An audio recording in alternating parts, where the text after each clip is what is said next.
Lecture 5, Context Matters. Students often ask me, what is the best way to study? And even though I'm well-versed with the literature on this topic, I often hesitate to answer.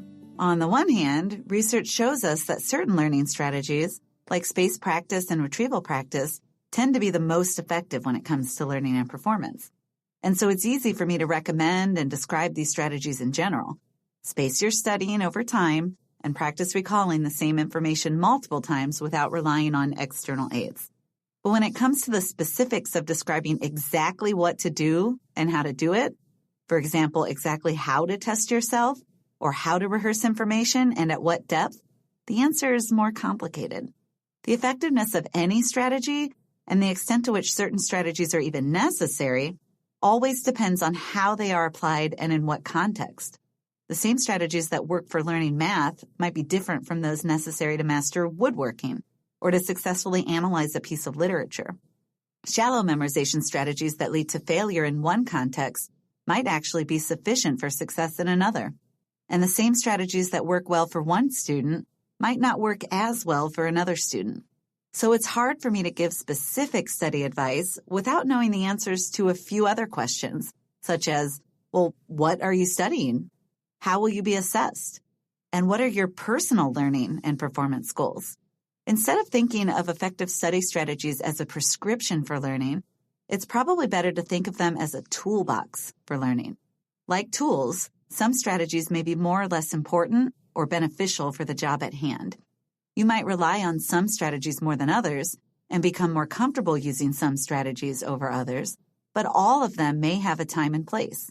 In this lecture, I'll describe how you might choose strategies in light of several factors: your own learning goals, the course learning objectives, how you will be tested, how much time you have, and the nature of the content itself.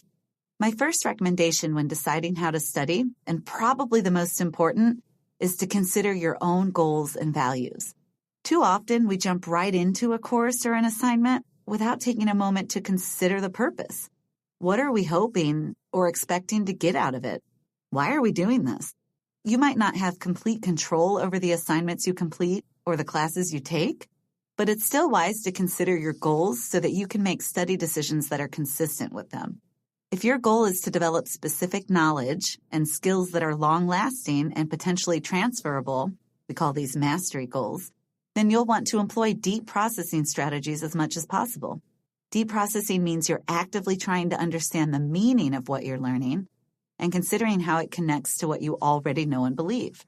Deep processing strategies include trying to explain content in your own words, coming up with your own examples, creating analogies, applying the content in unique ways, organizing information in new ways, and considering how new content connects to other things you've learned.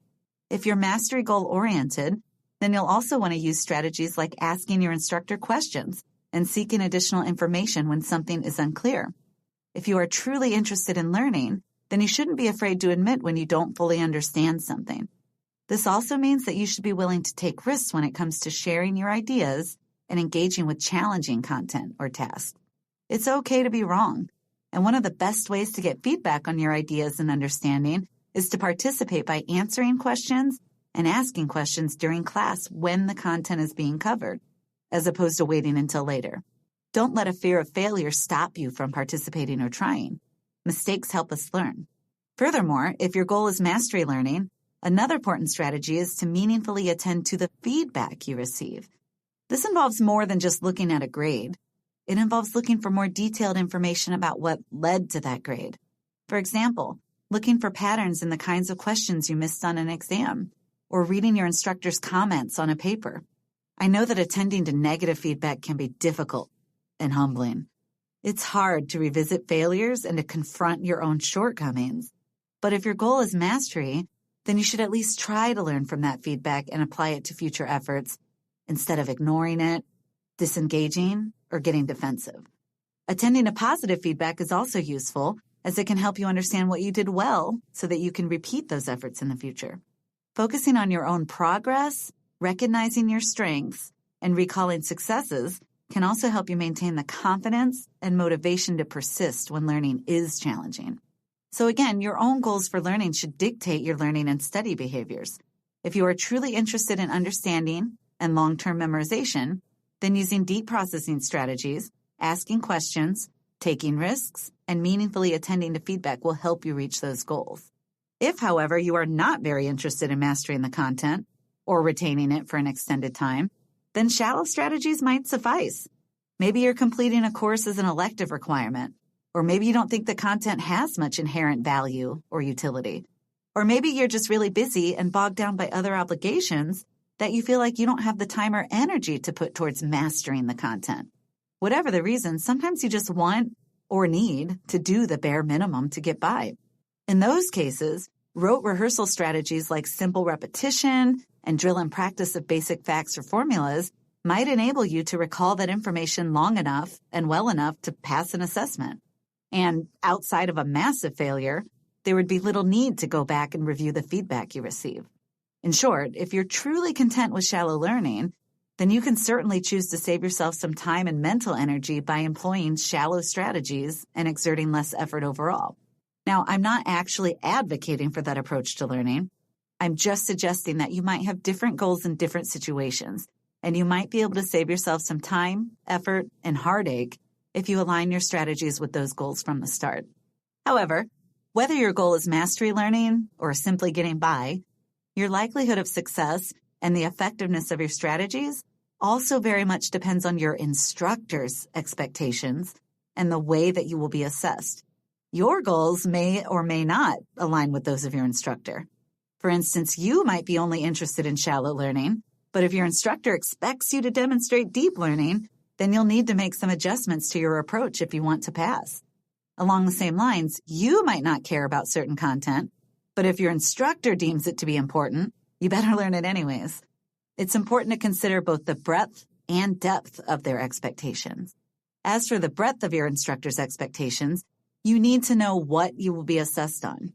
One of the best ways to figure that out is to review the overall course learning objectives, usually provided in the syllabus, as well as individual learning objectives for different units or assignments. In my experience as a professor, students often gloss over the learning objectives, but that's a mistake. If you know what main ideas or skills you're supposed to take away from a learning experience, you can better direct your efforts and monitor your progress towards those goals. You can also prioritize certain content or skills and therefore make your studying more efficient. Outside of learning objectives, some instructors also provide study guides, practice tests, or assignment rubrics. If they do, you should use them. Treat study guides as open-ended exams and use them to assess your learning before the real assessment. Take practice tests seriously and consciously note how much certain content is emphasized over other content. Use rubrics to self-evaluate your performance and make improvements or additions before submitting those assignments. All of these efforts will increase the likelihood that you are well prepared. In the absence of clear learning objectives, rubrics, or study guides, you should ask your instructor for guidance. They may not be willing to list every single thing you need to know, but they will probably at least give some advice as to where to prioritize your studying. Do yourself a favor, though. Don't interrupt a lecture to ask, "Do I need to know this for the test?" Or, "Is this important?" The subtle implication of such questions is that you might not pay attention unless you need to know it for the test, or that what the instructor is saying is inherently unimportant, which some instructors might find offensive. It's better to approach your instructor privately and to frame your question a little more respectfully, as in, for example, "Can you give me a sense of what topics, if any, might be particularly important to review in depth for the upcoming exam?" Or, "To what extent will we be expected to explain X on the test?" The other aspect of instructor expectations that should guide your study behaviors relates to the depth of your learning. This is often trickier to gauge than breadth. Some instructors will be clear and upfront about these expectations. For example, at the beginning of each semester, in all of my classes, I explicitly tell my students that I am much more interested in their ability to understand, apply, and explain course content in unique ways than I am in their ability to simply regurgitate facts and definitions to me. I then go on to describe and recommend deep processing strategies that will help them be successful, and we practice using these strategies in class activities and discussions throughout the semester. But not all instructors are as direct or upfront about their expectations, and not all instructors will provide you with opportunities to practice those skills in class. Again, you can ask your instructor for more specific guidance, including asking for practice test questions, but you can also look for cues in how they teach.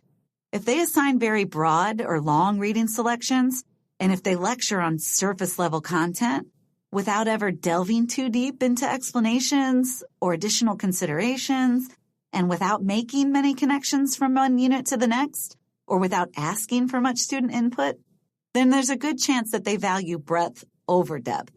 In these cases, basic drill and practice study strategies and memorization tricks might be your best bet, especially if you're expected to know a large amount of information at once.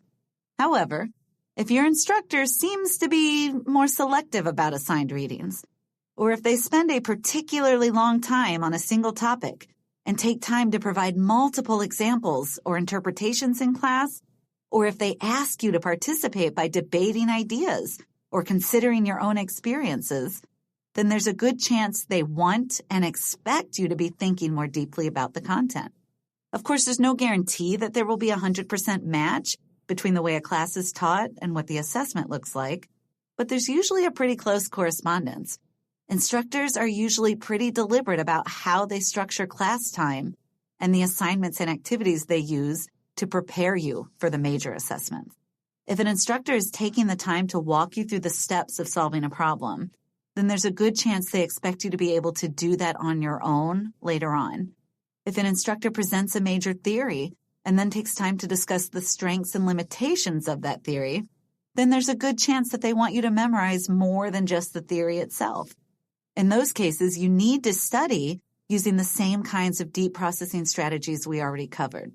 So, in essence, pay attention to what your instructor emphasizes and devotes time to, and that should give you some insight as to what they find to be most important and how you should be studying.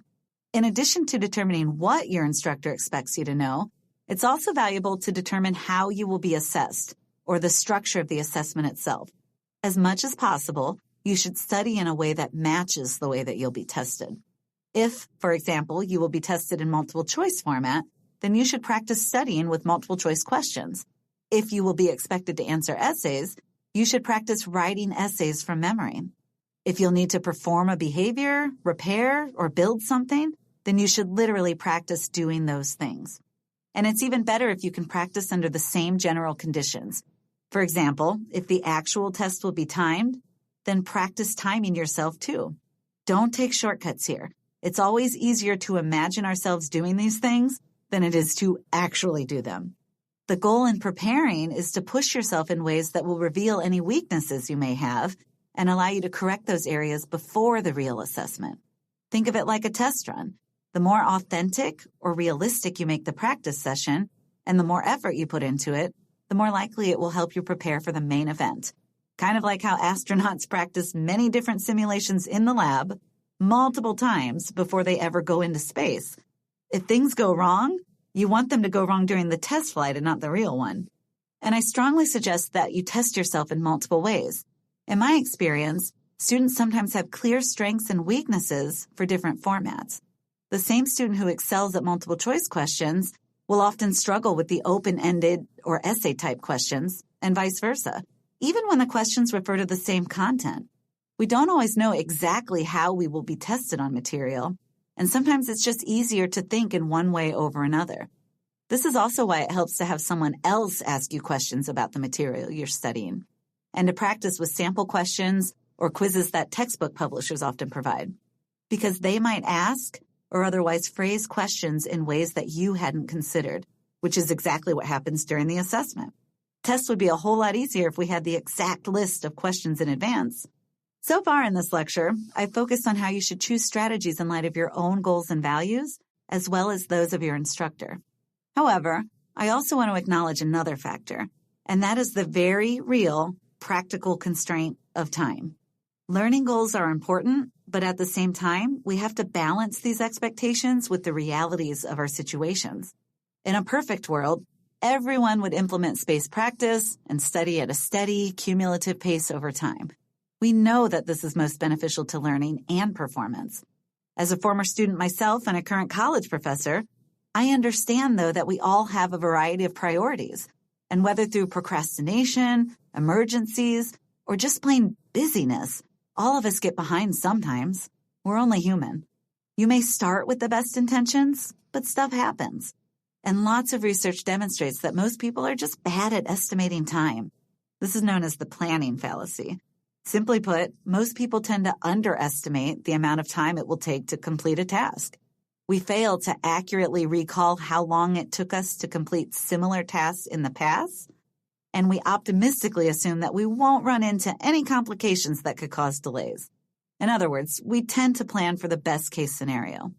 We can fight this tendency by deliberately building in some time for delays, which may mean, for example, starting to study earlier than we think we need to, and scheduling more study sessions than we think we need. You can also create implementation intentions, which are essentially if-then backup plans describing what you would do if something did interfere with your study plans. For example, how will you adjust your schedule if you get called into work?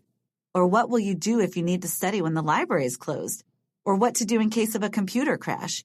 In essence, you want to hope for the best-case scenario, but plan for the worst. Sadly, we can't plan for everything, and all of us find ourselves in time crunches now and then. And quite honestly, sometimes we really don't care about long-term learning and we're just looking to get by anyways. Regardless of the reason, here are some study tips to maximize your learning in those situations. So in essence, these are tips for cramming more effectively, even though it's not something I would recommend for long-term learning and performance. First, gather all of your study materials in one place. The textbook, articles, your notes, lecture slides, whatever you need.